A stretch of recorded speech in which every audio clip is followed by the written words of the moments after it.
Rep your third favourite trail and ultramarathon podcast while keeping cool and breezy in a DCR technical trucker hat, pleasing Woodland Vista, and one size fits most. Out now for $59.99 plus postage and packaging with a discount for DCR aid station paid subscribers. You'll find the code in the newsletter available from the Dirt Church Radio website, www.dirtchurchradio.com. It actually looks pretty good. Yeah, it does look pretty good. It looks very good, actually. It does. I'm stoked with it. And they're flying out the door, and lots and lots of people. Limited supply. And the people who've bought them love them, so get your mitts on one.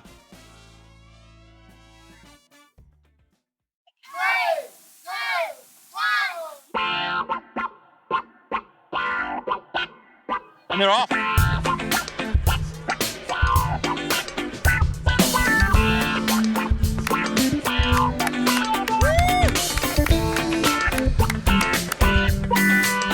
Here we go. Further Faster, the best independently owned outdoor store in the known universe. Whether you're out on a climbing, paddling, tramping or running adventure, look no further than Further Faster for all your gear and expertise needs. Over the summer, it's getting hot. It's going to be epic. Head over to 57A Buchan Street in Sydenham, Otatahi, Christchurch, or hit them up at www.furtherfaster.co.nz. Further faster, they're in Christchurch. Rocky is hairy and so is Badger. Jules is nice and Jacob is delicious. Go to Further Faster now. Oh, further faster, they're in Christchurch. Rocky is hairy and so is Badger. Jules is nice and Jacob is delicious. Go to Further Faster now. Dirt Church Radio. Episode 293 of the Dirt Church Radio Trail and Ultramarathon podcast. I'm Matt Raymond. And I am Eugene Bingham. Tēnā koutou katoa. No mai, hoki mai. Back to the car park. Yeah, two dudes living in just one car. Yeah. Nice. Is that the worst sitcom ever? It is. Good sound though. Yeah. Well, I don't know. You tell us. dirtchurchradio@gmail.com. How you going, Matt Raymond? Yeah, I'm well. I am remarkably well. And we'll get into it through the course of our discussion today, but sticking to strictly kind of running and updates regarding running, training feels like it's going into full campaign mode now. So yeah, just ramping up distance, ramping up all the other stuff around that, strength work, trying to maximize, listen to me, trying to maximize recovery, all that stuff. So remarkably well. When you say ramping up distance, what do you mean? Well, what are you up to? What you up to? What am I up to? Because I don't want to jump up too hard, so I'm just nudging about 90 a week at the moment. Good one. So I will be hitting Very that good. Today, and looking to kind of just be had a good talk to Adam, and go back, listen to the discussion that Eugene and I had last proper Dirt Church Radio, and then also the discussion that we had with Ali and Kerry from Squadron around that sort of consistency, and I had a good talk to Adam Keane, who's my coach, around that, talking about what the longer kind of missions or longer kind of events look like. We've got anything coming up, and we talked about that thing, just as you very wisely said, avoiding the dragon's back, so to speak. Yeah, no, that's the goal, isn't it? That's the goal. And yourself? Yeah, I'm good. I've been doing heaps of swimming, bit of riding, and calf raising like there's no tomorrow. So yeah, it's going great. You got a number? Are you going like the full Norwegian protocol where they like do 11 million a day, like that sort of style? Because there's that Norwegian protocol, I can't remember, some protocol, some guy from either Norway, Sweden or Finland, and there's a calf raise protocol. No, my physio's not from Norway. Right. I need to talk to them. Or do I need to change? I Start going to Oslo? Well, I'm not a physio. No, hang on. What'd you say? Norway? Yeah. Wherever. Yeah. Okay. No. So a decent amount. It's not like... Oh, no, I'm doing a variety of exercises, actually. Great. So it's not just about the calf raises. I jest. Ha, ha, ha. So it's I'm on a rehab program. So it's good. It's going good. And yeah, swimming's going well. Done some cold water swims. Define cold. No wetsuit in the sea. Right. Yeah. With Tom. Yep. And a couple of other our friends, which has been bracing. But Tom's off doing Tour de France. Yeah. Yeah, TDG. He's probably running right now, actually. The race you measure in a calendar, not with your watch. Holy hecker. And if we think about it, if we're, with full disclosure, Tour de France is the half marathon of the two events offered. Not half marathon, because there's the 450-kilometre Tour de Glacier. Yeah. Which no one ever talks about. No. Because it just looks too difficult. Yeah, it looks crazy. Yeah. It's crazy. What's that other...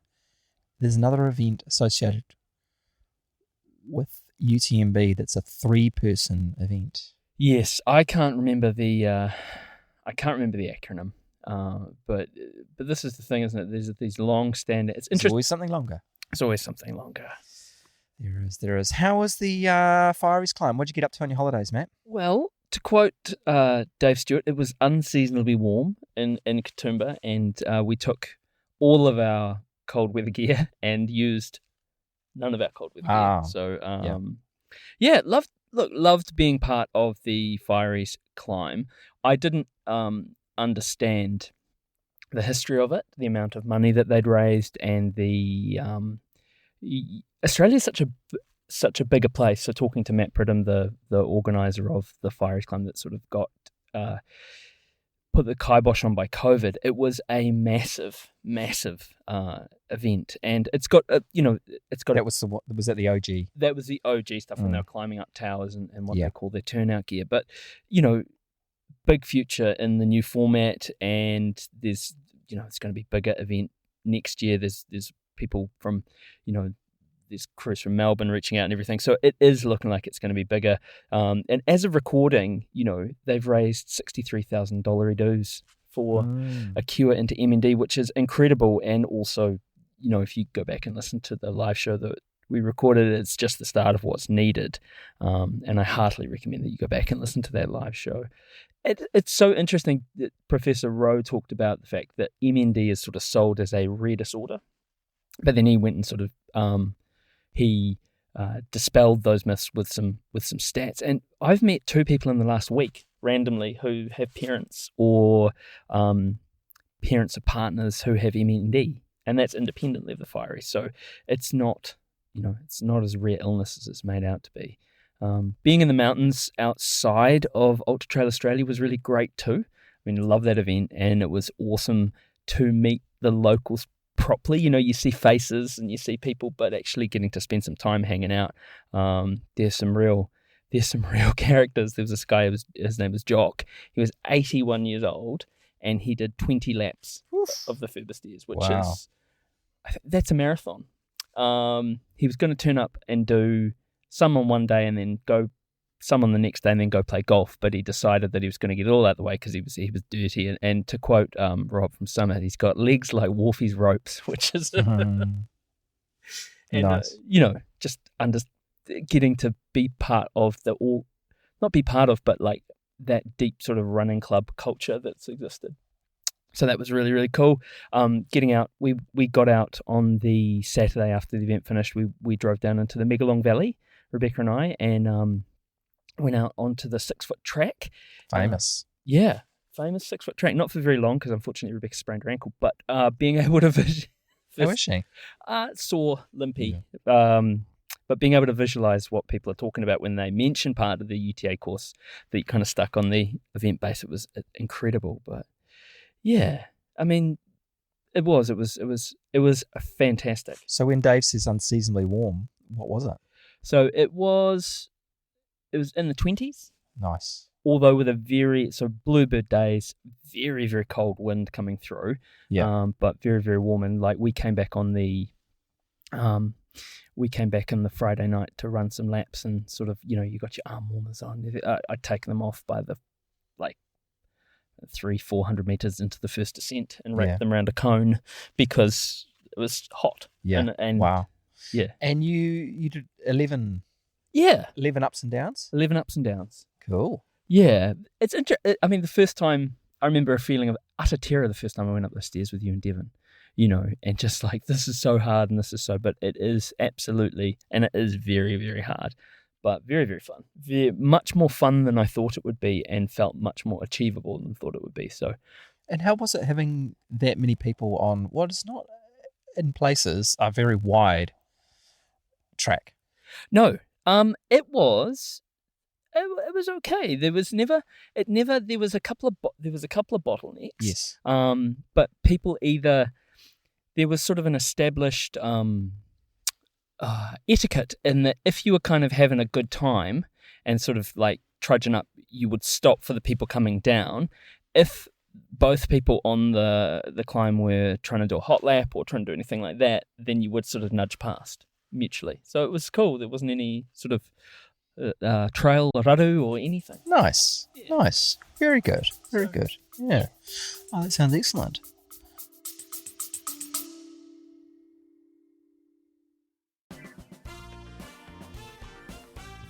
In the theme of Oprah Winfrey and joy, if you look under your seat right now, you will find a pack of currants. Not really, but we would like to share the joy of currants, the gift of currants. We've been using currants for ages. The little purple pills, the indie blackcurrant revolution. We love them. They help our recovery. Lots of other rather famous people like Ruth Croft, Hayden Hawkes, Dan Jones, etc. use them. They run a lot more than us, a lot faster. It seems to help them out. If you want to check out all the delicious things that Currents have to offer, go to currents.co.nz. Check it out.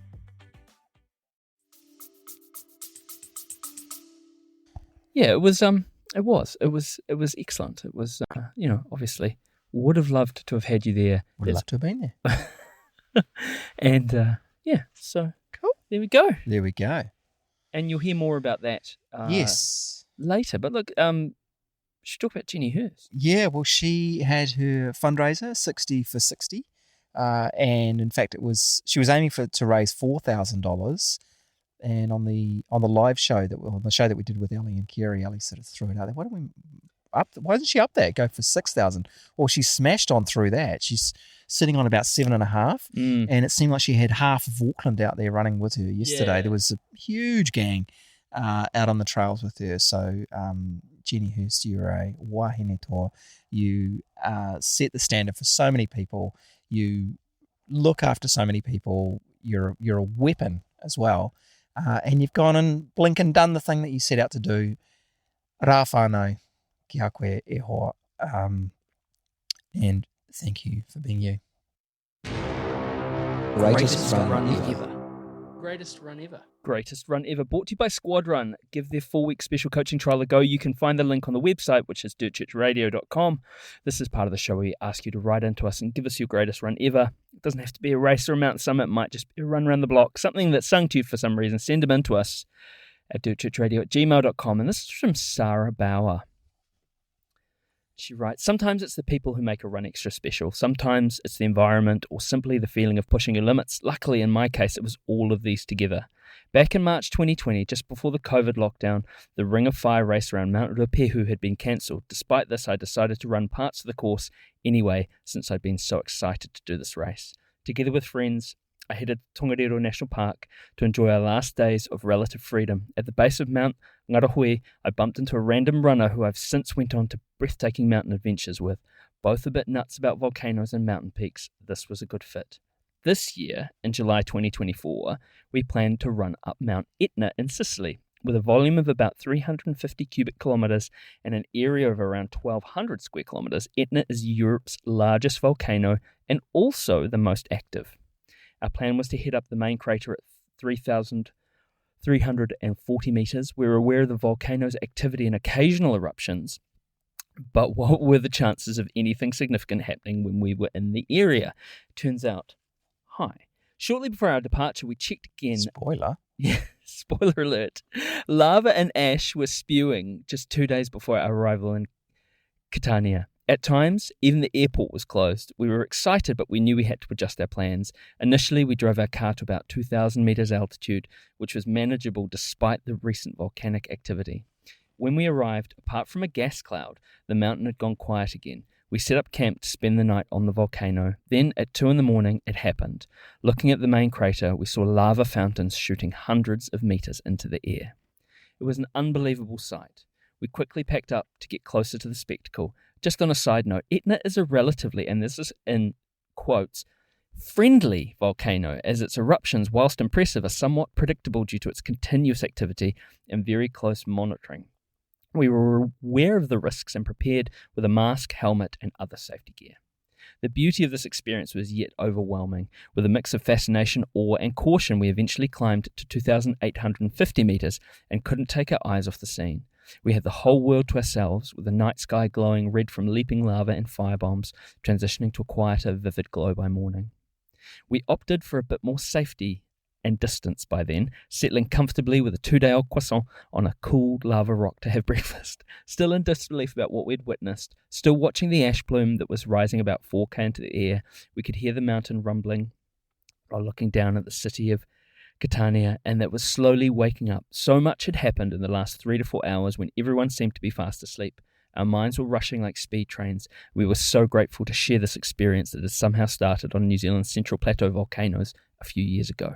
By the way, Etna's main peak has now risen to 3,369 metres due to this eruption, and the eruptive episode is still ongoing. Let's see where our next adventure takes us. Wow. Like, we've had heaps of animal encounters on Great Naseby. Dolphins, whales, seals, dogs, etc., etc. We've never had a volcano. No, that. that's our first. Not an erupting volcano. We've had people doing the Central North Island volcanoes, for instance, in their greatest runs ever, but never actually being on an erupting volcano. That is absolutely epic. Thank you so much, Sarah, for sending it in. Wow, amazing. The rest of you, yeah, that's some safety gear you have to carry, isn't it? Absolutely. You've got to carry a helmet. Woof. Anyway, the rest of you, send them in to us, dirtchurchradio@gmail.com. And thanks again to Squad Run. Right. So, look, let's crack on and get to today's kind of recordings and discussions. So, where we are. So, first up, you'll hear Ben Berryman give an acknowledgement to country prior to the event starting. Then you'll hear a bit from myself, Ali and Rebecca after our first lap of the stairs. We catch up with Jane Simpson of the Talk MND podcast and Disco Dave, who was emceeing the event. My plan was to take some audio on the stairs and whilst we were climbing, and that was foiled by the fact that both it was super hard and it was super exciting. So the next thing you'll hear from us is the next day when Ali and I catch up about what the first day of the climb was like and what we've been up to the next morning. You'll hear from Nick, an absolute legend, about his first marathon on the Furber stairs, and as a visual aid, I was there when he ticked it over, and it was very hard-earned. And then I spoke to Caitlin and Courtney Danier, who are identical twins, firefighters, and absolute legends who drove an hour from the coast to be part of the event. You'll hear Ali's chat with Fionn, who was the youngest competitor at the event, and then we close it out talking to Matt Pridham, who was the original organiser, and Gavin Clifton, who is the new organiser, about what the event means to them and their hopes for the future. We would like to acknowledge the traditional custodians of the lands on which we are here today, the Whangārei and Darug people, this shared land, that space where those two communities would come together all the time. In my role, I work in education and I have the great pleasure in a number of the schools that I've worked in over time of working with some incredible local Aboriginal communities. And in that context, I just want to share a short story that at one point in time, I was shared an incredible piece of artwork. It was provided to me to have a look at, a digital copy of that. And that artwork was this fabulous tree, which is quite representative of the mountains in which we're going to spend our time travelling today. And it's a glorious painting. And the story is that I'm incredibly sorry to say that when that was shown to me, it was shown to me with an incredible story behind the picture. And I'm almost ashamed to say I can't remember the story behind that picture. But I talk about that because that's why the acknowledgement is so important. It's because we need to make sure we don't lose the story, which is why it's important that we pay respects to our Aboriginal friends and families that we work with, that we acknowledge that they are the carriers of the histories, the culture and the language, and we can't afford to let that be lost. So as you're moving through the country today, I'll be thinking of Uncle Dave and the stories he tells. I've not once heard him talk, or I've not walked away having learnt something new. And I ask you to remember, as you move through that land, to remember that underneath the asphalt on concrete or the stairs, in our case, that this land was, and always will be traditional Aboriginal land. Thank you. All right, here we are, top of the Firies stairs, first lap. Ali Pottinger, how was that?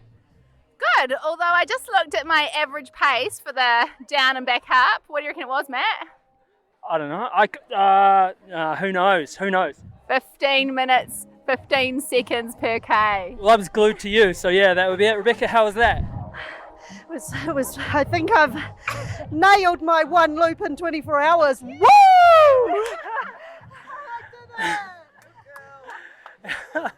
All right, shall we? Dave Stewart, Jane Simpson. What's it like? Jane, you were here last night. It was a heavy affair. It was a powerful affair. How's the vibe today? The vibe today is pumping. Everyone's happy, excited. Frankly, I think they're the lunatics, but they're smiling as they're running down the hill and running up that hill. There's no running. I saw some. Yeah, from there though. Oh, they're showing off. Yeah. Look, Disco Dave, Mayor of the Blue Mountains, how are you finding things? Oh, mate, it's just awesome to be part of this event and see it grow from last year. My highlight's already seeing Ali come back up and hug a hydrant as the significant thing to do when you get to the top of Firies stairs. So go and do another lap and we'll see you hug a hydrant when you come back up. We'll hug that hydrant, all right? Well, I'll just start this off and calling back to another podcast. Ali Pottinger's just gone straight up to Dave, rounded it up to 4K. How are you feeling? Great now. And that wasn't for those who harked back to the podcast with Ali Pottinger and Kerry Suter, they're talking about rounding up. That wasn't a term of art. They just did a lap of the Scenic World. What is this? Atrium, lobby? So we're outside Scenic World. We're at the top of the Firies stairs. It's day 2 of the Firies Climb on the Firies stairs for MND. How are you feeling?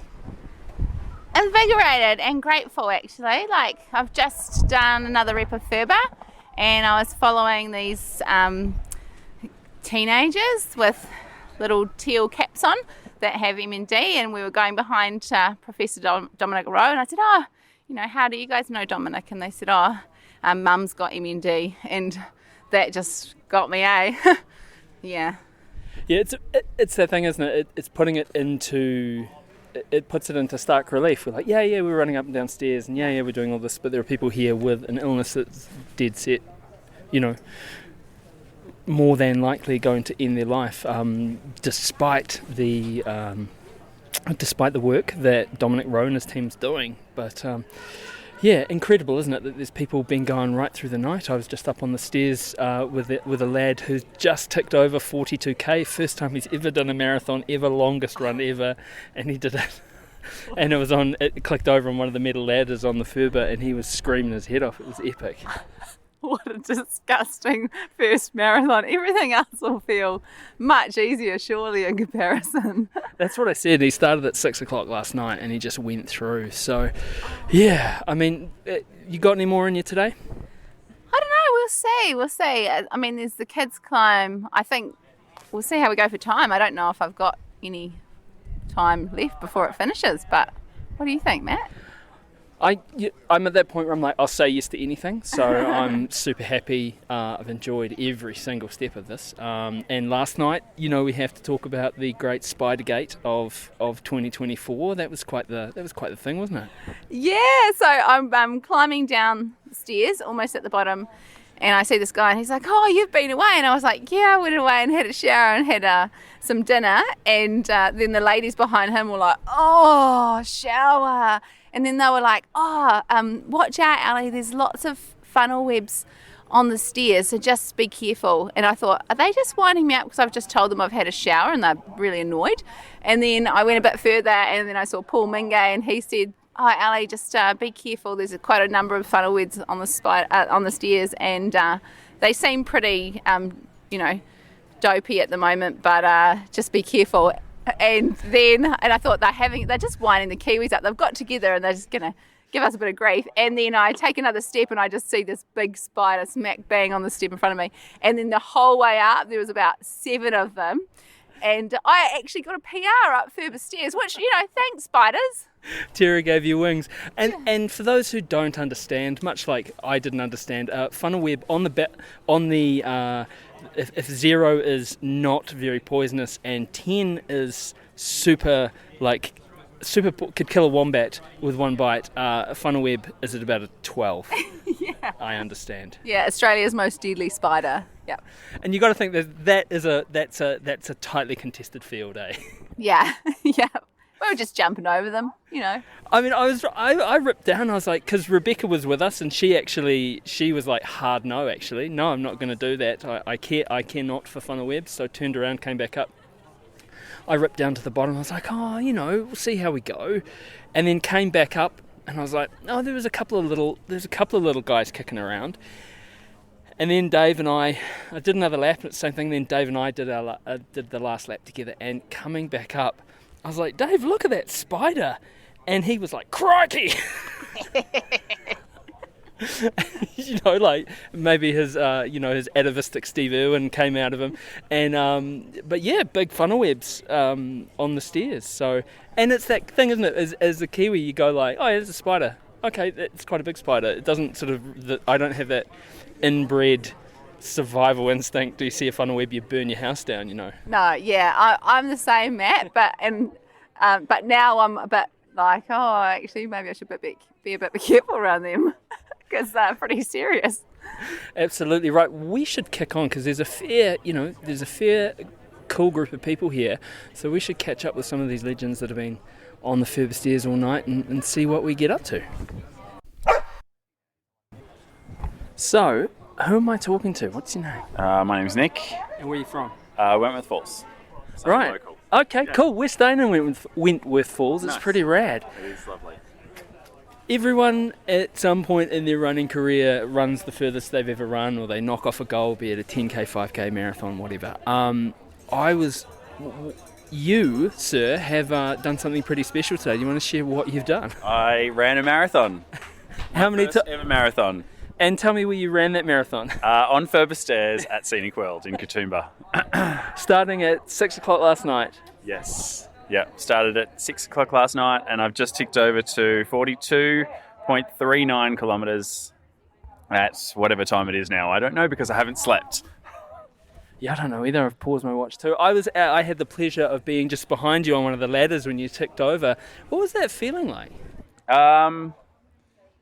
A little bit surreal, I think, because I'm a little bit tired, so very delirious. But, huge effort, and I couldn't have done it without my friends and support crew who are here running all night. They started at midday yesterday, so they've actually gone above and beyond what I did. But, 42 Ks or a marathon is still a huge achievement for me, especially because the furthest I've run before that is a half marathon. So, yeah, it was good. And that wasn't on the further stairs? No, it was not. No, it was not. And I guess people know these stairs, or they're famous at the UTA, but I mean, you're basically going one for one, aren't you? Every K, it's about, 100 metres of vert. So you would have been over, so what are you on now, vert-wise? Yeah, right. It's a lot. It's a lot. There's a lot of stairs. My legs hurt a lot. Yeah, my legs are killing me. But that's fine. It was worth it. And were you involved with were you raising money for the MND charity? Yep. We're in a run club called Run Forever, and we've been raising money, and the majority of us have run, well, some people have run 30 laps, some people have run 20, some have run as little as 2, but, we're all out here doing it for MND, and I'm going to go and run my 20th lap in about 5 minutes when I finish this drink and finish this interview. I'm going to go run my 20th lap, so...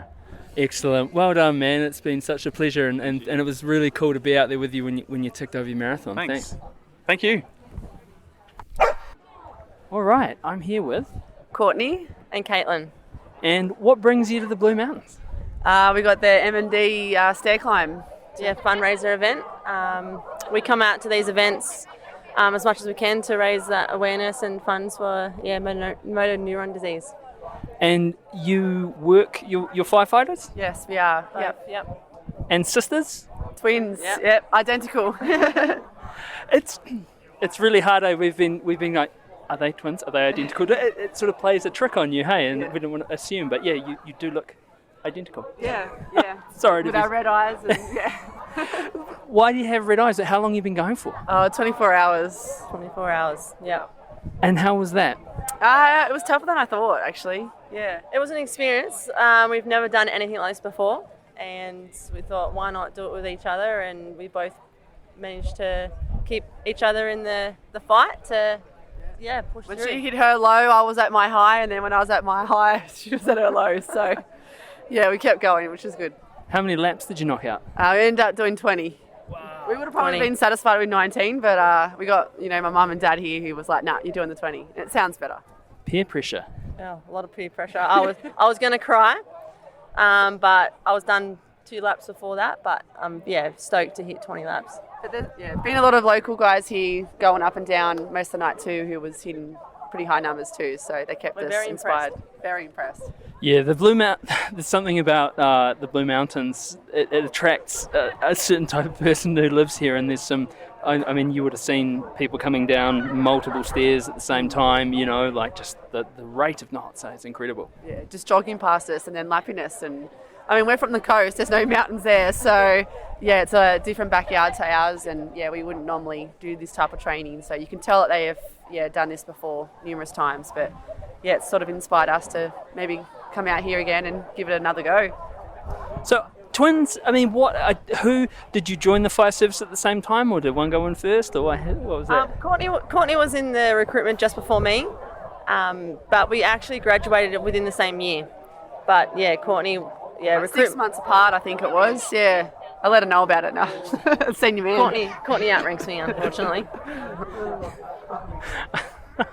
It's a little bit of bragging rights there. Yes. Are you the are you the only set of twins in the fire service in Australia? No, we're not actually. There's twin boys. There's one at my station, Phil and Dom. They're 2 twins from down our way as well, who we know, and Hugh and George. In the city, I think. Yeah, Lloyd. And I think there's a few others now, but I think we were the first twins, maybe females, to get in. But yeah. Excellent. And this isn't your first, I mean, you've done the Firies Climb before? Yes, we've done the Firies Climb before, or I have. Courtney hasn't. I haven't. This is my first time. Yeah. And that was love to be involved with that. That was raising as much funds as possible, as well as trying to get as fast up the stairs. This was a completely different thing, but all to try and raise funds for MND, And I understand that you raised the most you were the highest fundraised firefighter for the last climb, weren't you? Yeah, it was for the Sydney Tower. I think around 20,000. We did a lot of fundraising events, marathon row events, and people got behind it. Probably a little bit less time to do the fundraising for this, but we still raised a good amount of money this year.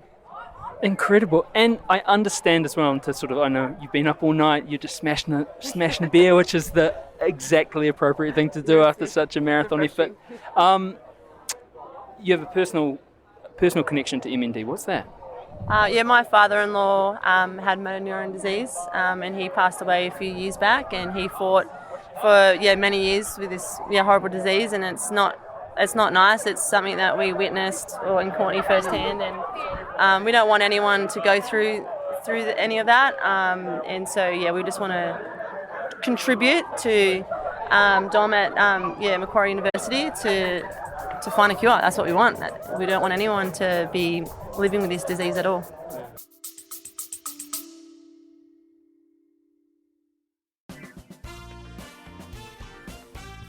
Would you be a black t-shirt or the blue t-shirt for squad run, Matt? I think that you know that question before you even asked it. Black and blue. So those are our mates our mates at Squad Run. They've been coming on the show since a long, long time ago. You hear them regularly giving some incredible advice. You can avail yourself of that advice yourself if you sign up as a member of Squad Run and get some coaching from them, you can actually get yourself a 4-week special trial at the moment. If you check out the link on our website, which is www.dirtchurchradio.com, you'll find a special link for a 4-week special deal that the good folks at Squad Run have put together. Kerry and Ali, they're also sponsoring Greatest Run Ever. So thanks, Squad Run. Thanks. Yeah, it's such an ugly thing. But look, thanks. Get some rest. It was such a privilege to share some laps with you, and yeah, well done, bloody well done. Yeah, thank you. Thanks. Yeah.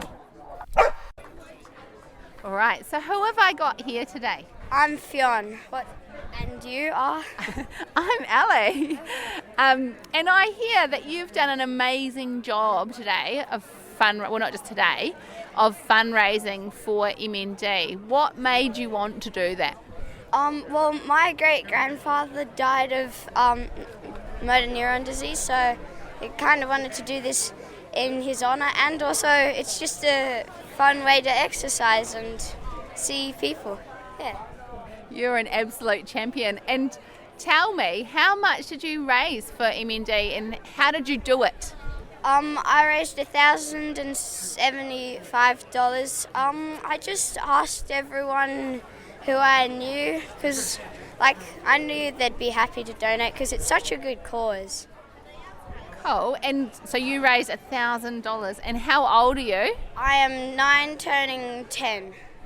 Amazing. So you've raised more than $100 for each year of your age. Yeah. And tell me, Fionn, when did you start on the stairs? I started at around 7:40 in the morning. How many laps did you do? I did 7.5 laps. Holy moly. So that's 2 Ks each time. So that's about 14, nearly probably 15 Ks, I'd say. Have you gone that far before? No, that was the furthest I've ever run by a while. And there's about 1,000 stairs up. So that's about 1,500 stairs probably that you've climbed. Did you do any training for this? No, not really. I'm just generally, I really like running. It's my sport. I had zones last week, so I was pretty psyched and I'm at my fittest, so I just gave it a shot. Oh, you are amazing. I can't wait to see you here in years to come because I think we're going to see even more amazing things from you, Fionn. Thank you so much for what you've done this weekend. You are an absolute champion and I'm sure your great-grandfather would be very proud of you. Yeah, it's just so good. I'm really happy with myself and I think I did what I needed. And yeah. Thanks, mate. Well done. Right, well we're here with it's the start and the end, isn't it? It's Matt and Gavin, the original organiser and taking it forward, the current organiser of the Firies Climb for MND. Last words, Gavin, how have you found it? Inspiring again, and it's just an affirmation of what we're doing is right, and the sense of community and how strong our community is just absolutely blows me away every single time. I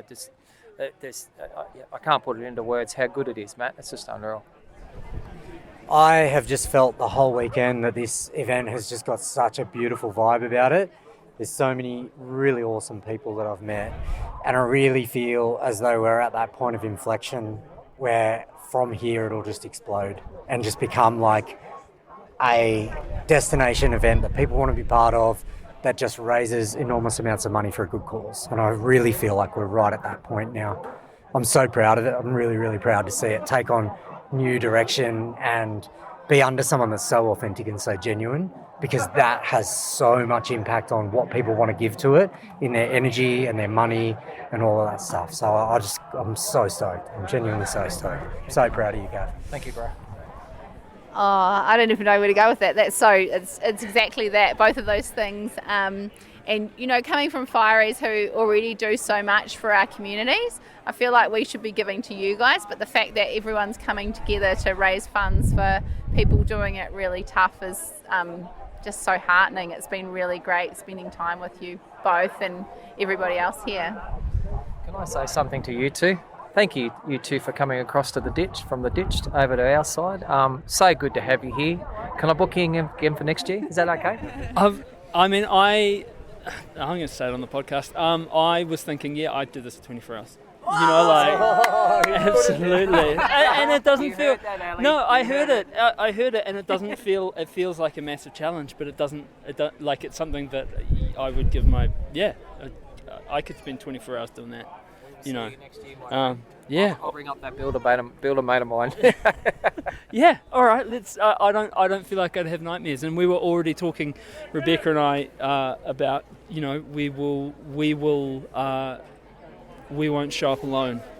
So hopefully we'll bring some Kiwis over with us, because and that's the thing too. Like, we talk about it being the Firies Climb, the MND. Like, for all you trail runners listening to this, we're in trail running nirvana, trail running utopia, and getting to hammer up and down those stairs is, if you're a trail runner, it's the best thing ever. Do you know, like, it is the best thing ever. Oh, we've already had him on. Oh, you have? Oh, we've had him on. Can we get some last words with Fionn? Okay, again, back on the podcast. Fionn, last words go to you, man. I just really want to say thanks to Gavin for organising this, and all of the other Firies. And I just think it's so good. Yeah. There we go. We'll leave it there. See you in the Blue Mountains next year.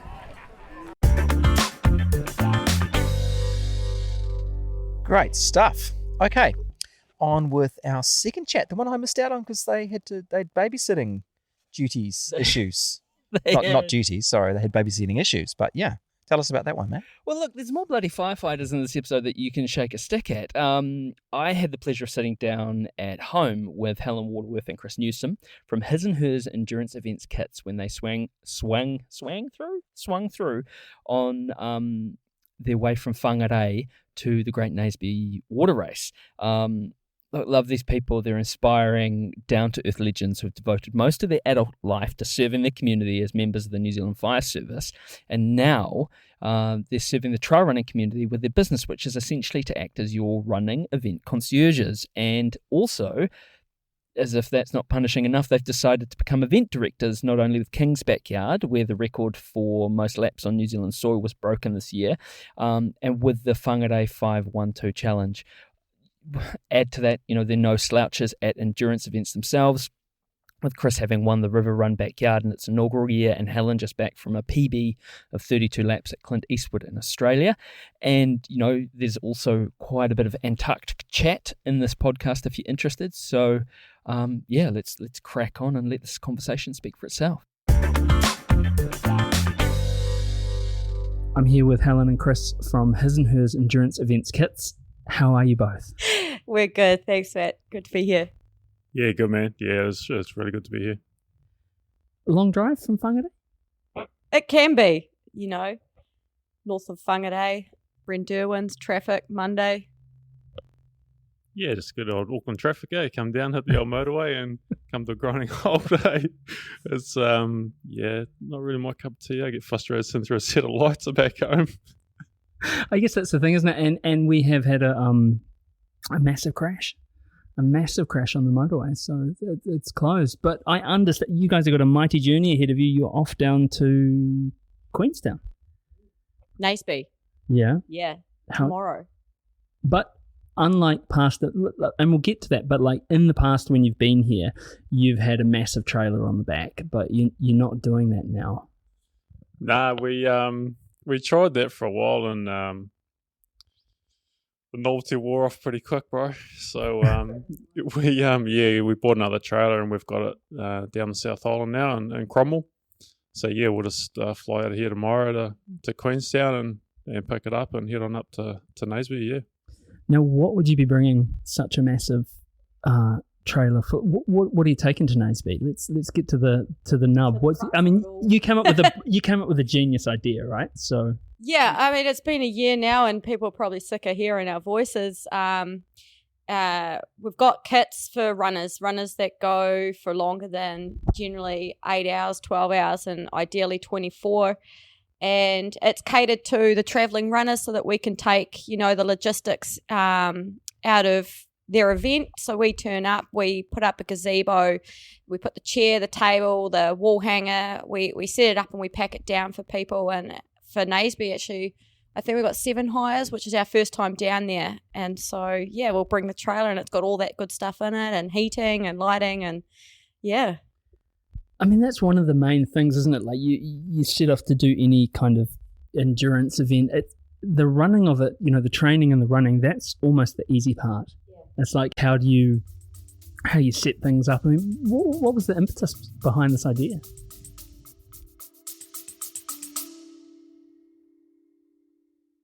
Hey, quick question for you. Are you someone who wants to be fit, healthy, and happy? And what if I told you could get your dream body by simply just listening to a podcast? I'm Josh. And I'm KG, and we are the hosts of the Fit, Healthy, and Happy podcast. Listen, we get it. Fitness isn't easy. Carbs, no carbs. Just stop, okay? It doesn't have to be that complicated. And that's why we made this podcast. We get straight to the facts so you can become your best you. So the way to check us out is click the link in the show notes or search Fit, Healthy, and Happy podcast on any of the major podcast platforms. We'll see you soon. Yeah, it was just based off what we were doing, to be honest, man. Like we were traveling here, there, and everywhere for running, and it was actually when we went to Dead Cow in 2023, going over there, and we didn't have any gear, so we had to organise it from New Zealand, and then had taken another day off work, essentially either side of the event. Didn't know when when hell was going to finish, so.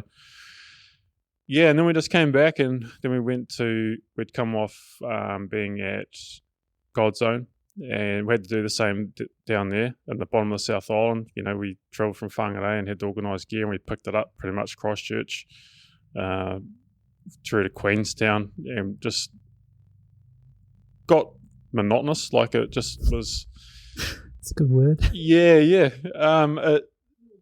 It's drawn out, like, because time you stop and you load and then you stop again, a half-day trip turns into a whole day and potentially maybe a bit longer.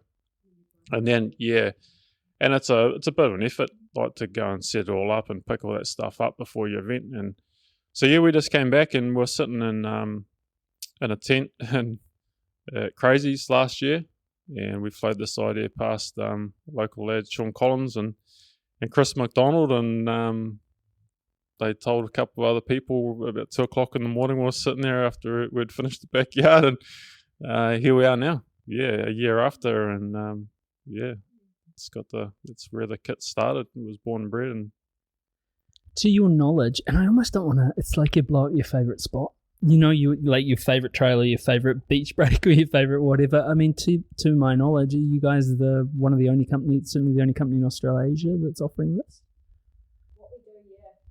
Yeah, that we know of. I mean, there's hire companies that you can collect all the gear from individually, but to do the service that we're offering, no, we are the only ones. So, yeah, it's very cool. You're like a backyard concierge. Yeah. Yeah, and that's it. Like, we tailored ourselves to the backyard, and the backyard suits us well and the runners, but we have been aid stations for other events, and we're doing Blue Lake 24 in September, which we've got a huge amount of hires, and that's worked out really well. So we're excited for things like that and just being open to anything. I mean, I imagine, and you can be, you've been part of people's stories. It's not, again, that's not for nothing. It's not a small amount of effort. The business that you've decided to get into, right? Yeah. Like it's. Cutting to the chase, any horror stories you ever had to like burn an easy up or anything? It's funny, like, I mean, outsiders looking in and all the socials, it seems like we've cracked it and we're doing well. Yeah. And I'll be really honest with you, like, we still suffer from imposter syndrome. Like, we are just Hells and Chris from the north, and like cheers to that. And I think what we're finding now, this Google Maps is still on. You have arrived. I think we chucked all our own personal money into it, and now it's been a huge outlay, and the travel costs, because we're at Whangarei as well, things are starting to catch up with us, and going forward, we've had to make changes and message all the race directors who have been extremely supportive, and without their help, we wouldn't be here. But we'll be doing minimum hires and cut-off dates now and stuff like that. So horror stories, not so much, just a lot of learnings. Yeah. Yeah, like we've probably made a loss at a majority of all the events we've attended. But we had worked that out so that we could be there and get our name out there and word of mouth and that sort of thing. But no, we've had to on the fly do some quick thinking, especially at Crazies in July. Just Chris and I are still learning and doing crash courses in accounting, marketing, and all that good stuff. Just people jumping in and helping. We know now where our limit's at. And so we'll probably stick to that until we expand or whatever we do. Yeah. Because I guess and that's the thing, isn't it? There's a lot of people putting a lot of there's a lot of humanity in each one of those easy ups, right? For potentially for easy up. Yeah. Not so. Well, the most ironically named of all the ups, isn't it? Like the person who invented that, there's a special place in hell for them, I'm sure. Like I know what we'll do. Yeah. But I mean, both of your stories before this. I mean, what was your first? The backyards, and that's certainly not all you're about, but what was your kind of first taste of getting into the ultra endurance space?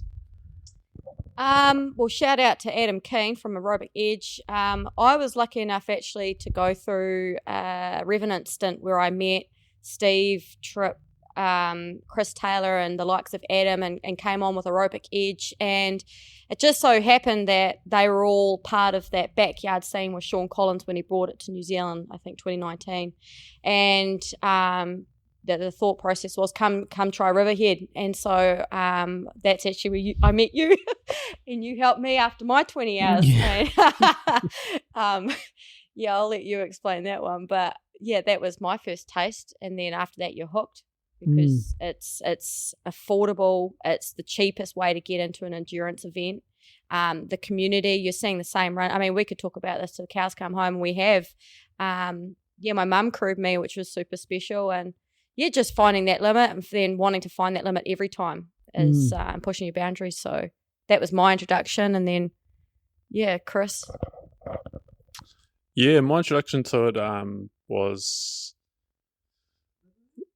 For the backyard was Riverhead, that say 2023 in the backyard. But I tackled the Taupo 100 in 2022. It was my first ultra. Wow. Hadn't done any other distance before, and decided be my first crack at something doing a point run, and signed up to that one, and managed to get it done. So, and then from there we went into the backyard and obviously Revenant and Godzone, and so that's where the ultra running sort of started for us. Back. And I understand, I mean, you had some coaching support obviously from Helen, who was a bit sort of further along, but there was a bit of a peculiarity there because you were in Antarctica, Helen. No running outside there. And so Chris actually reached out to me and said, I'm going to give Revenant a crack, and you've done it once or twice and I'd like to know how. And it actually kept me kind of sane. And I would go and train all day on the treadmill and then sit down and write him programs and send them home. And being the Taupo Hundi, being a taste test of what it's like to really go through it. And I actually met him off the plane and saw him finish his 100K. And Taupo. Wow. Yeah. That's and so you're both firefighters at the time. Yes, correct. Yeah. And I mean that's what you were doing down there, obviously. Yes, working for the Americans as a firefighter. What was that process like? What was that? It was like? It was that you have to cross your T's and dot your I's. There was vaccines. There's a lot of medicals. It's not easy actually. It's quite a process, and even then you've got pretty extensive interviews, but. They take care of everything else, and I had to isolate for 14 days on a golf course in Christchurch before flying out. I guess that was sort of peak kind of COVID, right? Yeah. Yep. And so they were pretty worried about having COVID down there on the ice, because once you're down there, and the health professionals can only do so much. And What was that like? I mean, wintering over in Antarctica, you were one of very few people. I mean, talk about, you can keep finishing a Barclay. I mean, that's a cool story, but like you wintered over in Antarctica. What was that like? Yeah, 8 months on ice is what it was. It was 123 people, and some of they have something like 3,000, 4,000. Being with the Americans was really neat. They're super polite. Yeah, opening the door, shutting the door for you, and calling you ma'am, and I appreciate you. Love that. I brought that home. I love it. No, it was cool. The novelty does wear off, and I think I've banged on about that a few times. But the auroras and the penguins, and 3 months of darkness. That's a real test of the mental strength, and yeah, it's the people that make it as well. And I think it's an attitude. But yeah, it was good to come home and see colours and see animals and children and just expose your sun, expose your fruit and vegetables and humidity. Wow. There's zero humidity. Just things you don't think about. Yeah. And so you literally jumped off the plane. Mm-hmm. And Yep. I arrived back home in October, and I made my way to Taupo, and saw Chris finish his 100. Wow. Yeah. Must have been. And how did that go? How was your first sort of foray into running, doing a 100 kilometer run? How was that? Yeah, no, it was good, man. Like, I guess I didn't really know what to expect, right? Because I'd never done any other distance, or I just run to keep fit for sport I'd played prior and for work. So yeah, I had no real expectation. I thought I'd trained pretty well going into it. For what knowledge I had, I was pretty green and naive, and I got to it's about the 40k mark. There's a bit of a climb there. Then got on the road and houses was there at the 42k aid station, I think it was. Yeah, and then met my sister was down there as well, that was pretty cool. It was pretty special to have her there. And yeah, that 50 to 70k mark or 74k mark, whatever it was a bit of a slog. That's when the old mental came in, bro. It was a few moments there I was like, be careful what I say here, but I was like, what am I doing here? And then believe it or not, it was about the 6k mark. I caught up to a guy. I sort of had him in my sights, and I was sort of using him as a pacer, and we just got yarning, and it's the infamous, what is now that I know, the infamous Murray Taylor. Right. Yeah. Oh, muzzer. So, and that was awesome, made a friend pretty much, and we got through, I know it was about a 10, 12k stretch there together, and we just sort of, so that was cool. And that, then Hels was there to pace me for the last 20, 24, 25k, whatever it was, and I was pretty broken at 90 odd k. Yeah, she's got a pretty good photo of me down on one knee at the last aid station. But just getting it done, and then that's what you take away from that. I really enjoyed, like especially coming into that shoot at the end, everyone's there supporting it, and all the way along, it was like a atmosphere you can't recreate because everyone's there and supporting you, and people yelling out to you. It was cool, man. Like it's humbling, and it's an awesome community to be a part of, so that was my introduction to it. And I guess I just finished, and I was sore and broken for a few days, but it's it leaves you wanting more, to go back. And it's the running's like that good. It's part of it, but it's the community around it too, bro. The people you meet, and then the atmosphere, and everyone supporting everyone there for the right reason, I guess is what I'm trying to say, I suppose. Yeah.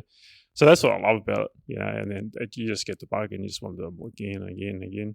And I just like pushing myself, like finding new limits. And it's that itch, isn't it? And it's that, you're so right. I remember the first time I ever completed an ultra distance event, and two people, Jeremy Waite and Ryan Cook, and they came in a bit ahead of me, and I came down the chute, and just the kind of, and I was like, maybe I let myself down, or I didn't go fast enough, or I didn't do this, or I didn't do this, because it's the type of self-sabotaging human being that I am. But I just remember there just being so happy for me, you know, and it was just that sort of mutual, like there was nothing but just like, we did this, we're really happy. Yeah, and it was just, it sticks to you, like it. Oh, yeah, man, 100%. You know, like I'd finished, and then I was stoked with finishing, and I just turned around. All I wanted to see was Murray come in, you know, because we'd built that bond. You know, I'd never met the guy before, you know, right? And he'd never met me.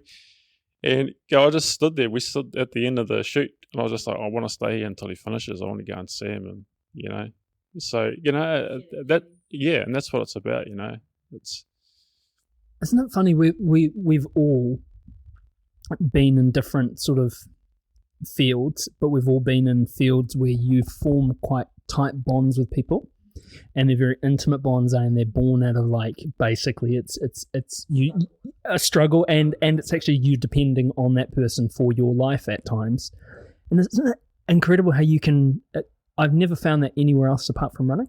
Yeah, you can make that bond, that intimate bond. It's something that I couldn't agree more. And it's so strange that you think it's something it's just running, you know, and it's so much more. I wonder what that's about. You're talking to the mic. Sorry. That's all right. So, I mean, what are you up to? So, you're running this weekend, Chris? Yeah. Stitched up, all right. Yeah. How are you stitched up? Yeah, we do. We stitch each other up. It's a bit of a running joke, really, in the old house. Yeah, literally a running joke. Yeah. Sort of get up in the morning and get out and have a coffee, and then as you walk out the door, one of us will say, "Check your emails." Yeah, no true word, and then you're like, "Oh, what's it now?" Of an incident.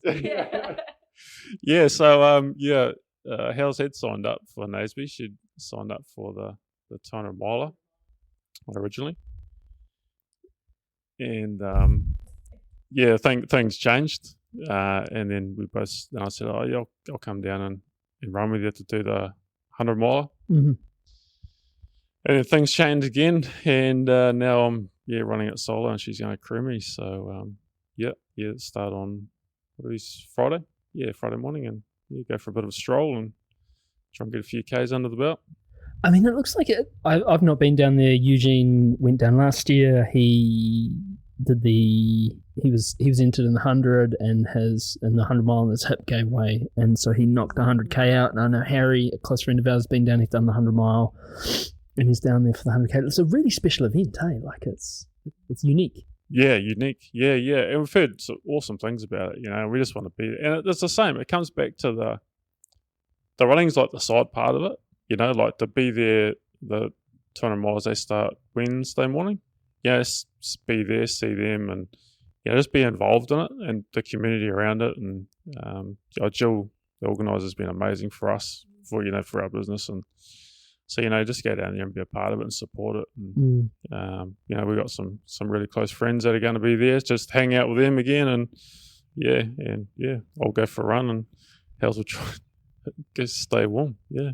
And, I mean, Helen, how are you going after Clint Eastwood? You were just over in Australia. How was that? Yeah, well, that's probably why I'm not running the 100 miler. I mean, it's about now I'm starting to get FOMO. Yeah. And I wish that I could.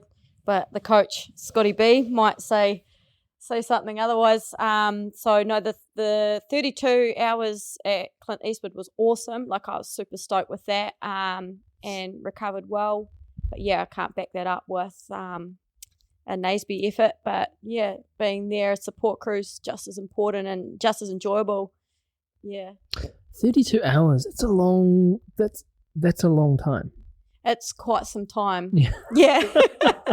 Yeah. Quite some time. It's quite some time. Yeah, and it's funny, like, I was talking to Pato recently, and you talk about how many of these you do, and do you get fatigue, and why do you stop, and why do we keep coming back? And I don't know why you come back, and it's like when you're in it and you're doing it, I'm not doing this again, like bloody hell, like, well, and then the next day, 2 days later, you're like, oh yeah, I want to do this again. So yeah, it's certainly a format that it's intoxicating, even in the and for me, like, dipping my toe in, entered really impulsively as a training run, and was never going to do like 32 hours at all. But I thought, geez, that was fun. It was more fun than I thought it would be, 100%, yeah. And certainly the beginning, the first sort of, again, it sounds mental. So the first sort of 9 hours go by quite quickly. Yeah. It's just like a bunch of people hanging out, having a run. Yeah. It becomes autopilot, and then you chat to people, you talk to something different, and you use music, and I don't know, the time does tick away pretty quick. Wow. What did you in at the end, if I might be so bold? What's that, sorry? What did you in? That question. I stopped. I stopped for whatever reason. I would tell you it was my feet at the time. This seems to be the issue every time in a backyard for me personally. My feet got really hot. I was taking my shoes off. We were icing them. We were doing that sort of stuff. It was hot over there, and it was quite exposed. Right.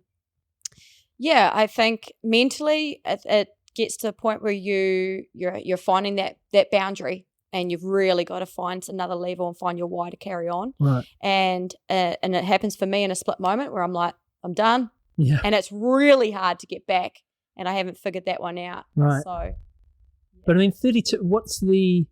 And I know that and I don't want to dip my toe into those waters. What's the New Zealand sort of woman's record for? Is it Jane at Dead Cow? It's Julia Chamberlain with 40, and at Crazies currently. Right. And I know Katie Wright's got 50 at Biggs. That's right. God, that seems like ages such a long time ago. Yeah, it's nuts. And I think we'll see that change again at Satellites in October. Yeah. I think they'll push past that. Wow. And Ota Matata. So, yeah. And Chris, you've been. I mean, you went and bloody won one. You were the last person standing. What's it like? I mean, it was River Run, wasn't it? Yeah, I know you hate that, but you did actually do it, so I have to talk about it. Yeah. What's it like being on the start line when there's just two of you left? What's going through your mind?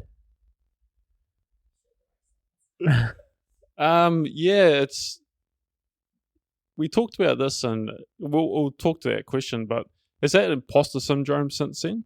It's been real, and we talked about that. I have won one, but you don't. Yeah, I know.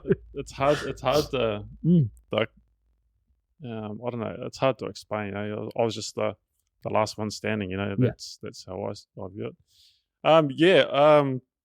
Getting back to the original question, it is interesting when there's just two of you left. You're like, oh yeah, okay, the race this is when the race starts, and we had a bit of a plan of what we're going to do, and you just don't know, because I'd never really run with Craig. So the hard case thing was in the morning, because I was keeping pretty well to my own sort of race throughout the night, and then there was 5 or 6 of us when the sun came up, and we all stood there one morning. Goes, oh, who are you? And we were like, because we hadn't seen each other, because a few of these guys are like, they're just out the gate. Right. But then more sort of, there's just a small group of you, and it's an interesting feeling. But it was just because you're an autopilot. That's why I'm just like, I was just another one to do, and you just go through the process. And we had a pretty, what we thought was a robust sort of a plan. So obviously it worked for that time. Yeah. It's incredible you talk about that imposter syndrome. It certainly wasn't a backyard, but there was a time, and there was a different life, a podium finish in a race, and just the next year, when a friend of mine got that same position but knocked my time out of the water, I was like, yes. It just was like, I've never felt so happy about something being taken away. Yeah. It's isn't that funny? It's really interesting. It's it is. I don't know. It's just the people you meet, outside of, at different events, you think, oh man, these guys are amazing. And it was only 28 hours, from what these other guys are doing, every other backyard. Yeah, so we talk about it, only, it's just he only did 28, but it is 28. And what is the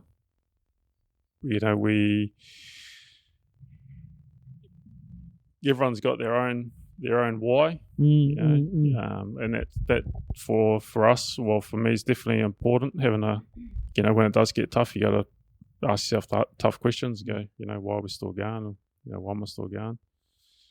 Yeah, so I'll be honest with you. I'm looking forward to the next river run. Yeah.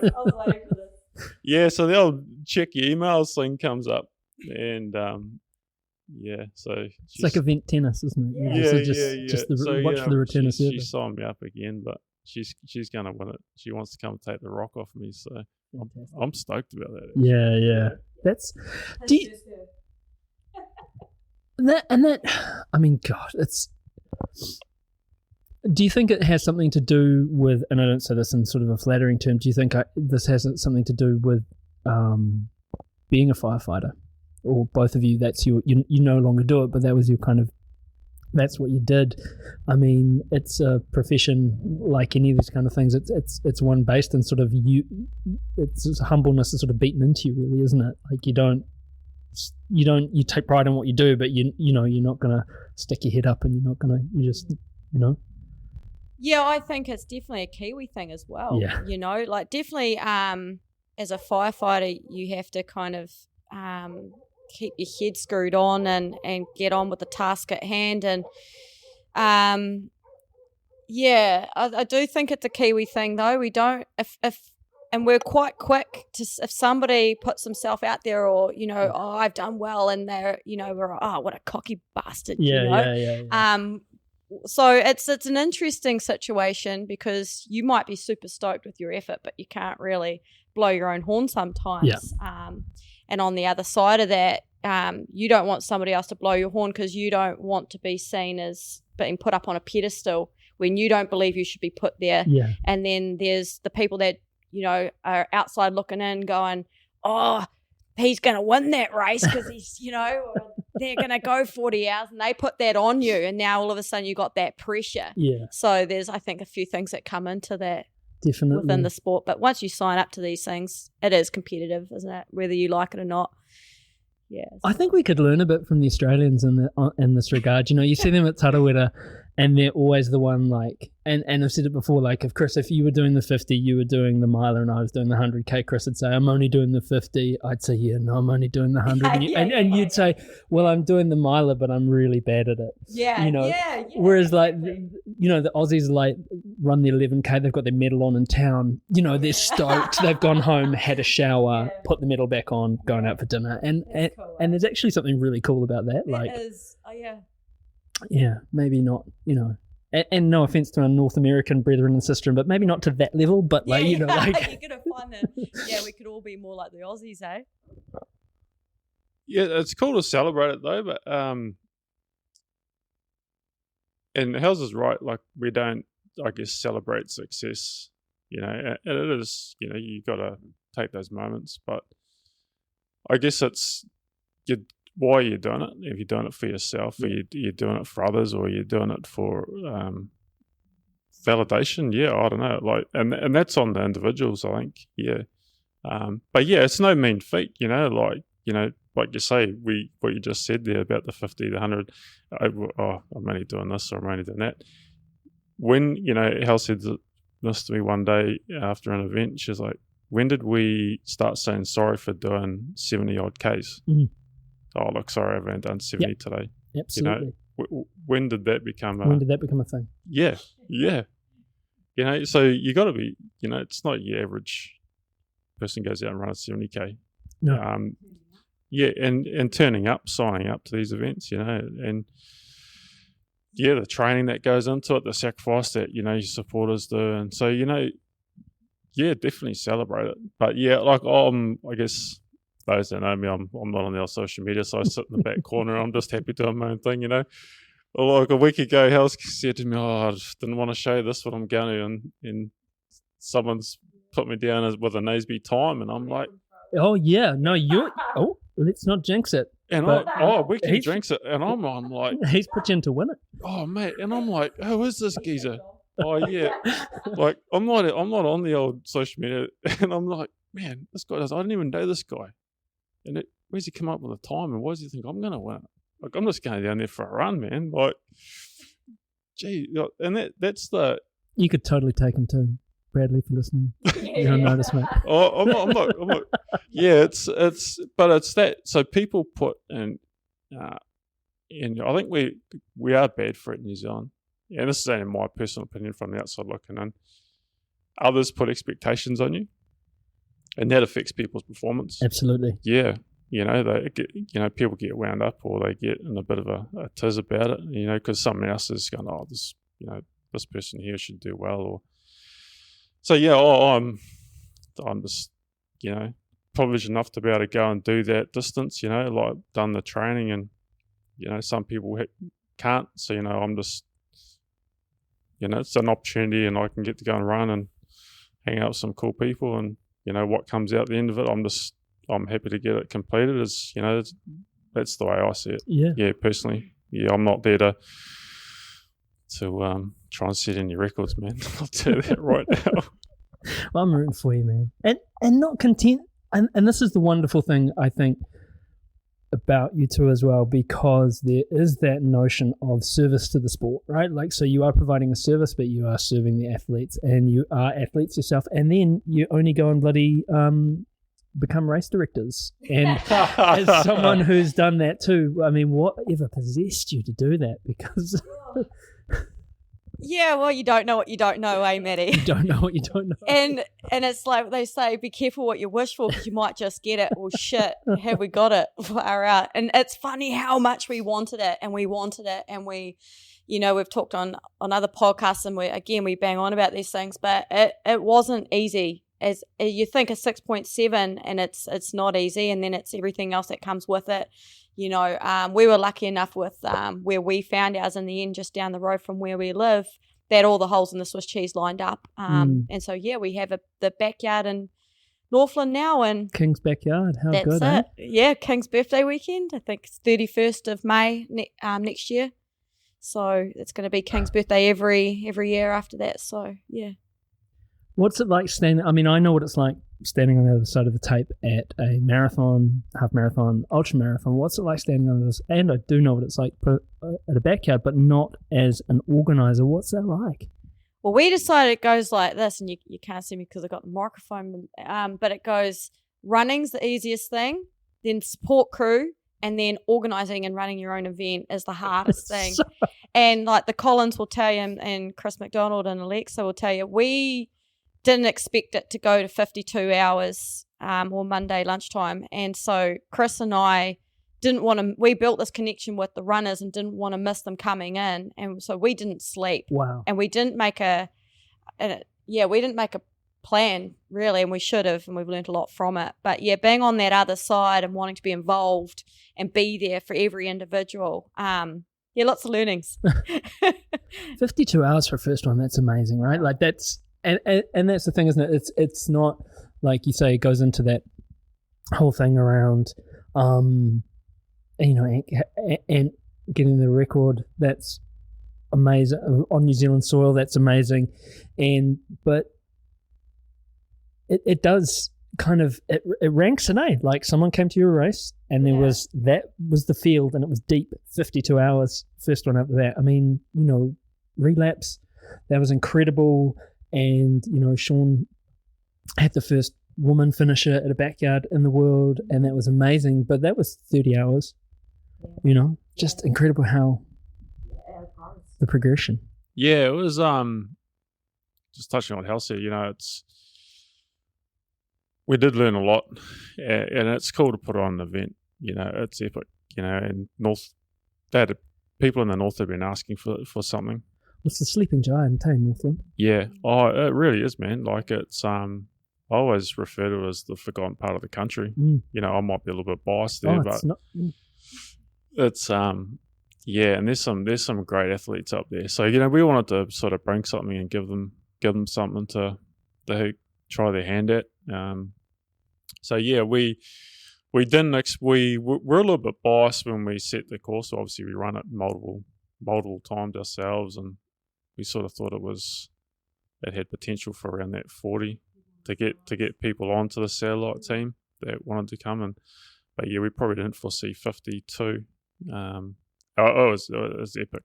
It was epic. And we go back to what Hal said, like we didn't sleep, but there was a reason for that. Like we just wanted to see these guys keep going and going, man. Like it was cool. We built that rapport with them, and it's, as tired as we were, they were tired as well. But when you see them come in, it's just uplifting, the energy, and then they go back out, and it got really well supported on that Monday from the locals. Everyone came up. It was awesome, man. Like there was, we probably had 100, 150 people just turning up. Well, that's Northland, though, eh? Yeah. That's it. I mean, and for those who aren't from the north or from New Zealand, I mean, it's one of the best parts of the country, and it's like being up at Helena Bay and sort of running around going like, "There's no one up there." Yeah, man. Yeah, go for a 20k and not run into anyone. Yeah, on the coast. Yeah, just going like I was like, there's roads and shit. The outlines. There's no one here. Yeah. Just incredible. You also Whangarei 512. I mean, tell us about that. Yeah, that was real interesting. That one. That was cool, man. Like, yeah, that was cool. That was an epic little event or challenge we call it. Just based off a training program that we'd self-made for training for Revenant, just to try and get a bit of verdant, because obviously we're vertically challenged unless you do repeats up there. So yeah, we put it together and put it out to the locals, thinking that if we got sort of 10, 15 people interested, we'd be pretty happy. And we ended up with 80 odd people signing up. So this was a time, sort of between the time period, it was between January and April, wasn't it? And first of Jan to end of April. Yeah, this year just been. Yeah, so we had that window. We had this. I think we did it last year. We did it on New Year's Day. We thought, oh, what a cool way to start the new year! Is go and have a crack at it. We didn't. Can't remember why we didn't do it this year, but yeah, So yeah, that was the challenge. Yeah, five of the local highest peaks, mountains. So it was about 2,330 meters of vert for the day, 28.5k if you're stuck to the track, and depending on what watch you had on. yeah. And so you had to get it completed within 12 hours. That includes your drive time in between. We set it so it was achievable for everyone. We had it over that time frame, so we catered to everyone. If the weather wasn't great, for shift workers, for people that were on holiday, like instead of having an event on one set day that people can't make or need time off work, I guess yourself alike, when you work shift work, there's certain things you can and can't do. When events come around, so we thought, we'll try and negate that, and that was pretty cool because that opened it up to a lot of other people. So yeah, it was it went off, man. It was epic, and just to see the stories that we got, from all the competitors and training on, they were out training, and they'd send us, or not myself, but send it to Hells on the Instagram, and that the stories and the training, and that was super rewarding for us. Like we're getting locals out on tracks that they didn't even know were there. Yeah, right. Opening it up to people outside of Northland as well, man. Like we had South Islanders, we had an Australian run it. Yeah, after Tarawera. Yeah, had a group from Auckland come up and do it. So no, it was epic, man. It was pretty cool, and just see the locals out there to doing it. We had this idea that this is what we did, and didn't think that anyone else would be really that interested in it. And yeah, everyone bought into it. So that was super rewarding, man. It was awesome. And it's amazing when you sort of advocate for where you live, and there is that thing, the further up the country you go, the less big mountains, air quotes, or the less vert or whatever. But you got to rep where you live. 100%. And actually there's a huge push at the moment. There's run clubs popping up everywhere. I know. Kiri, Kaitaia, There's a run adjacent podcast dedicated to the local running groups, and lots of running groups popping up, and I guess there's the needs been seen and people are banding together, and yeah. How good is that, hey? Like a podcast centered on running in Northland. Like that is epic. Yeah. That is so good. Yeah, it is. It is cool. It is very cool. Running, what they say, rising tide lifts all the boats, eh? It's just that that's little... absolutely right. Yeah. And we love a good per capita success story, don't we? Like, yes! Per capita. We're knocking it out of the park. Yeah. Look, plans for the future. Have you got anything else under your hat that you care to share in terms of events? We've made no secret that we've put ourselves out there to the Australians in regards to our kits. We're going to be at Dead Cow Gully, confirmed June next year. We've also reached out to some other backyards within the Queensland district, which suits us quite well because our supplier is based in Brisbane. Right. So we're getting some positive feedback from there. Event-wise, we might have a few things up our sleeve. We're definitely working with some people at the moment to carry on bringing the good stuff, and but we want to do what we're doing well. And just make sure we do that before we try and put our finger in too many pies. We're currently actually building a few decks and doing that sort of stuff just to keep the money coming in. And we'll see. Yeah, we'll see. It's funny, there's no one in this kind of, no one's going to get rich, eh? No. But except for podcasting, but but the rewards are, reward is just that juice is worth a squeeze. Look, I want to get you out the door. You're gonna do a shake up, but look, let's have a greatest run ever from both of you. I lost sleep over this last night, Matt. I'm glad. Yeah. We were like lights out, and then there was silence, and then Chris turns to me and he goes, "Shit, what's your greatest run ever?" And I lied awake, like actually anxiety about it. No, there's so many, and like we joked about this because every run's great, and Noose will tell you that the greatest one's still coming, but I'll wrap mine up real quick because we could be here all day long. But actually mine comes to an adventure race, and it's probably not even about me, but just because I was in the team at the time. We did the last God Zone ever. It was in Fiordland. Shout out to Bobby Hunn, who was our team leader, and Kyle Sampson from America. He actually came off the ice with me.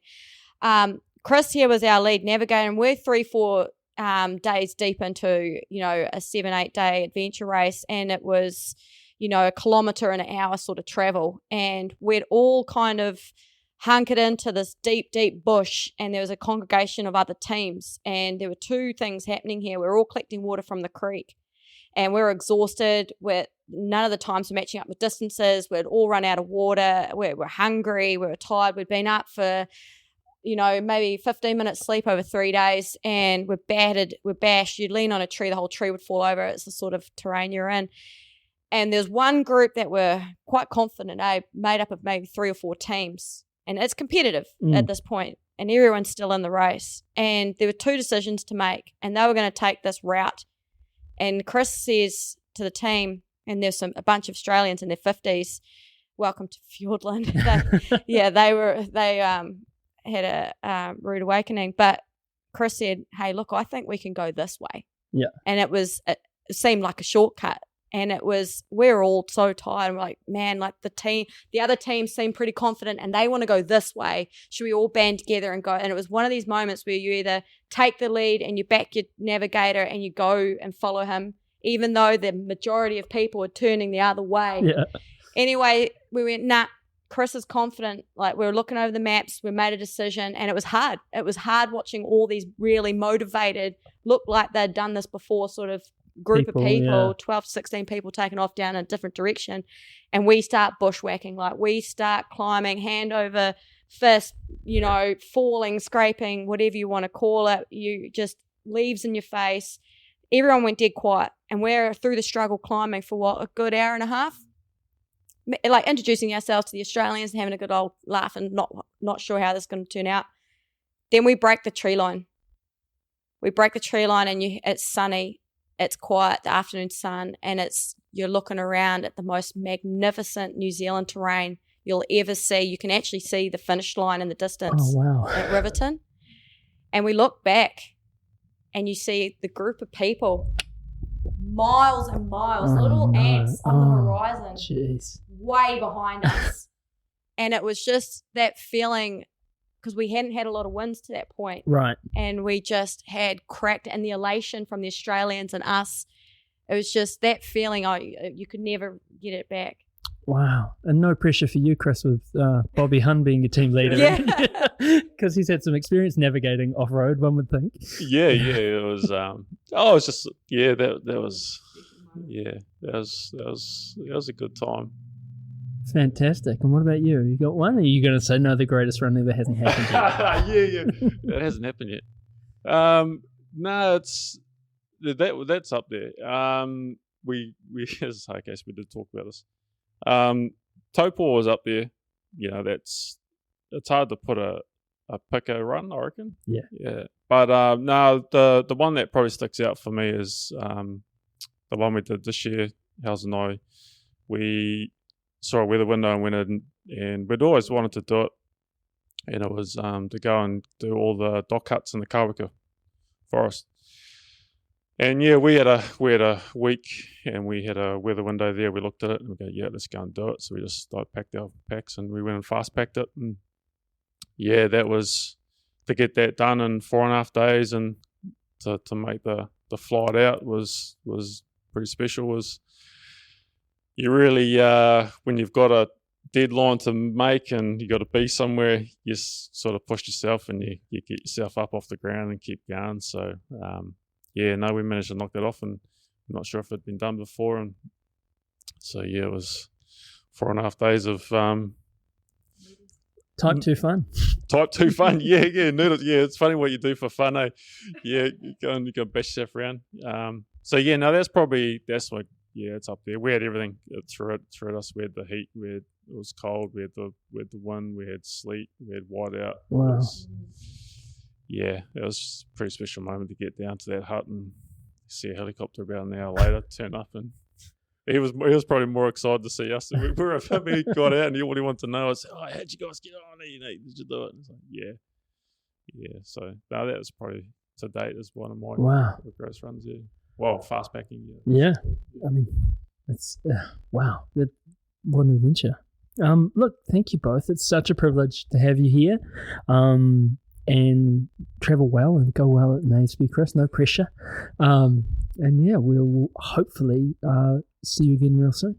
Yeah, man. No, thanks very much for having us, man. It's a privilege, friend first, and so we're just stoked to be in have a yarn. Really, it's it's pretty cool. Yeah, thanks, Maddie. I have to say, the invite onto DCR is it's a big one, right? Because being in the run community for so long, it's that's the pinnacle for us. Oh my God. You and Eugene say that you've made it every time at the start of your podcast, and we were like, we've made it. This is it's one of those moments in life you say that, we should all enjoy our success. Well, this is one of those moments for us. We'll drive away from here being wow, we actually just went on Dirt Church Radio. Because otherwise, it's the next thing, and it's the next thing. So, we really appreciate it, and we hope you enjoy, the Blue Mountains and you fly Wednesday. So we'll be exciting. Watching, yeah. So enjoy that. Yep, I will, and thank you.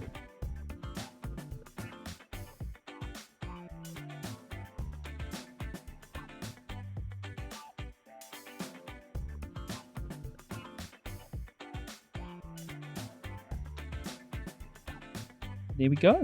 How did they get on at Naseby? They got on at Naseby well. I mean, I don't think they had to burn any easy ups. And Chris, I think he definitely went sub 24. I can't remember his time exactly. There was some huge wins out at Naseby this year. I imagine the easy ups were taking a punishing from the wind. Wow, it looked like chaos at one point there. I saw some photos from Naseby, but amazing. Thanks, guys. Yeah, and I mean, support your local race directors, and if you are in the, if you're at Blue Lake, if you're any of these, the popularity, the multi-day events is really, really getting up. Consider, using their service. They're really cool people. So, yeah, thank you very much. And thank you to those listening. We're on social media at Dirt Church Radio. You can email us at dirtchurchradio@gmail.com. Now, don't forget to sign up for the new podcast. Well, it's not new anymore. The Aid Station podcast and newsletter. Don't forget to send in your greatest run ever to dirtchurchradio@gmail.com, and you can have a read of them on the website and get inspired yourself. And have a look at some people send in pictures too, and I'll put those up when we get them. Thanks to our supporters for the Faster, Currans and Squadron, and to our Substack subscribers and the DCR Aid Station crew. Stay tuned for our show in 2 weeks when we have another great guest lined up, and check out the DCR Aid Station next week. Hei konei, hei kona. Thanks, Rigby. If you want to get the DCR hit that you love ad-free and get it every single Wednesday, there's a way to do that. Sign up to become a member of the DCR Aid Station crew, $8 a month or $80 a year. Paid subscribers get full access to the newsletter featuring recommendations, reviews, and the special sauce. Special sauce is quite cool, isn't it, mate? Maybe I've been drinking from the special sauce bottle a bit much lately, but really enjoy putting together the content, really love bringing it out to the people, and the people really love it too. So yeah, get involved, support Dirt Church Radio. We've been cracking on for 6 years now, and we really love bringing this to you. So help us help you to help us help you, helping us. You can find a link on the website, which is www.dirtchurchradio.com.